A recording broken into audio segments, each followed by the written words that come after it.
नमस्कार. आजच्या वेळेस बघायचं येतं नवी गणित भाग 1 त्याच्यामधलं सराव संच 4.2 मधला प्रश्न क्रमांक दुसरा. प्रश्न क्रमांक पहिला आपण मागच्या व्हिडिओमध्ये बघितला आहे. आता आजच्या व्हिडिओत आपल्याला प्रश्न क्रमांक पहिला बघायचा आहे. काय दिलं आहे तो पुढील गुणोत्तरे काढा. तर प्रश्न क्रमांक 4 दिलेला आपल्याला. पहिला प्रश्न काय, वर्तुळाच्या त्रिज्येचे त्याच्या परिघाशी असलेले गुणोत्तर. ओके, वर्तुळाच्या त्रिज्येचे त्याच्या परिघाशी असलेले गुणोत्तर आपल्याला काढायचे आहे. आता वर्तुळाची त्रिज्या आपल्याला मानावं लागेल इथं काहीतरी. आता रेडियस आपण आर म्हणतात त्रिज्येला, इंग्लिशमध्ये रेडियस म्हणतात.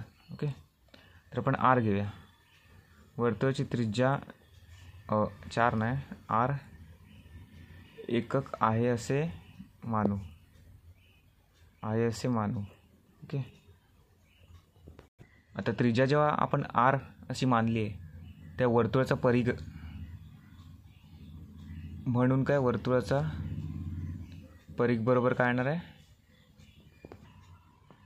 2πr येणार आहे. ओके, वर्तुळाचा परिघ काय असणार आहे, 2πr असणार आहे. हे याचं सूत्र आहे, वर्तुळाच्या परिघाचं सूत्र 2πr आहे. हे तुम्हाला पाठच करायचं आहे. त्याच्यानंतर आता ते काय म्हटलं आहे त्यांनी प्रश्नामध्ये, वर्तुळाच्या त्रिज्येचे त्याच्या परिघाशी असलेले गुणोत्तर. म्हणजे ही वर्तुळाची त्रिज्या आहे, त्याच्या परिघाशी असलेले गुणोत्तर. जसे 2 टिंब दिलेत, वर्तुळाचा परिघ आहे. ओके, दोघांशी असलेले गुणोत्तर आपल्याला काढायचं आहे.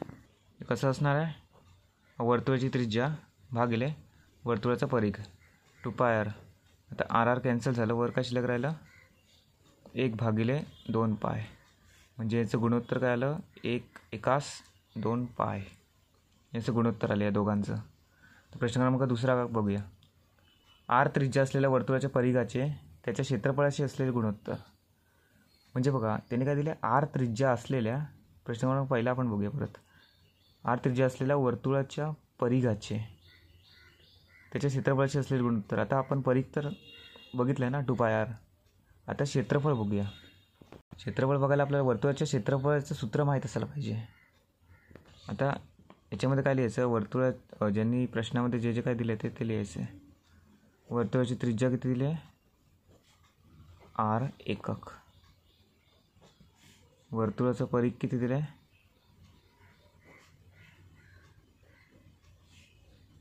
2πr. ओके, हे आपल्याला माहिती आहे, एकक. त्याच्यामुळे वर्तुळाचे क्षेत्रफळ,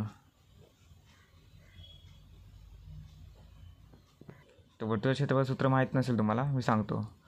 πr² चौरस एकक. क्षेत्रफळ म्हटल्यावरती चौरस एकक येणार. ओके, आता πr² आहे. आता या दोघांचं आपल्याला गुणोत्तर आपल्याला काढायचं आहे. तर आता आपण इकडे लिहूया वर्तुळाचा परिघ लिहूया, असे 2 टिंब, आणि वर्तुळाचे क्षेत्रफळ लिहूया. ओके, तर आता इकडे वर्तुळाचा परिघ आहे ना 2πr/πr². आता जे कॅन्सल होत असेल ते आपण घालून घ्यायचं आहे. हा पाय गेला, हा पाय गेला. आता हा एक आर गेला, इथे 2 आर आहेत, आपण वर्ग उडवून टाकूया.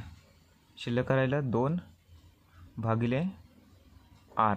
ओके, आता हेच गुणोत्तर आहे 2r. आता प्रश्न क्रमांक 3 आणि 4 आपण नेक्स्ट व्हिडिओमध्ये बघूया.